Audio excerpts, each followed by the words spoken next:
ወንድሜ ትሄዳለህ? የት? ኤርፖርት ነኝ። ችግር የለም ግባ።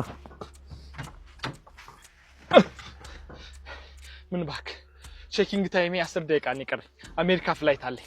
እሺ በአፕሊኬሽን ነው ወይስ እንዴት ትስማማለህ? ጀምረው በፈለከው አድርገው። በቃ 900 ብር ትከፍላለህ። 5000 እከፍላለሁ። እኔ ምንም የብር ችግር የለብኝም። ወንድሜ እኔ አሜሪካ ነው የምሄደው። ፍላይት አለብኝ በጣም። ቆይ ግን እንዳታስጀምረው። አንድ ላፕቶፕ የምሰጣት ልጅ አለች። እነዚህ ሀገር ቀጠሮ አበሻ ለምንድን ነው ግን ቀጠሯችሁ የማይስተካከለው? ሄሎ እባክሽ አንቺ ሴትዮ መተሽ ላፕቶፖቹን ሰርጅልኝ። ቼኪንግ ታይሜ በጣም እኮ ረፍዷል እንዴ። ገና 21 ሰዓት ፕሌይ ላይ እንደምቆይ ታውቂያለሽ። ማታም እንዲሰራ ነው ያደርኩት። አታዝኑልኝም እንዴ? ሄሎ ሺት ስልኬ ዘጋ። አንዴ ባንተ ስልክ ልደውልላት እባክህ። ምንድነው? አሁን $1000 ይሆናል። አሁን ስልክ ምንድነው? ለዚህ ሰው የምትጠረጥሩት ምንድነው? መተማመናችን የት ገባ ግን? በጣም ነው የምታሳፍረው። ምን ይላል? አሜሪካን ሀገር ሄደህ ታውቃለህ?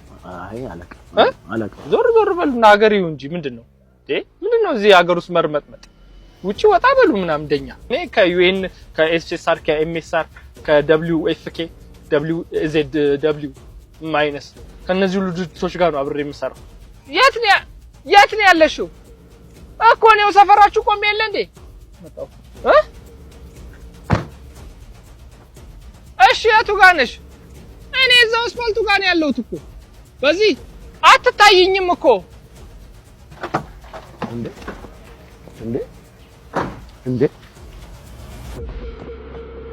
እንዴ እንዴ እንዴ እንዴ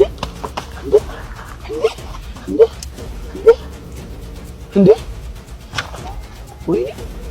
ወይ መጋረጃ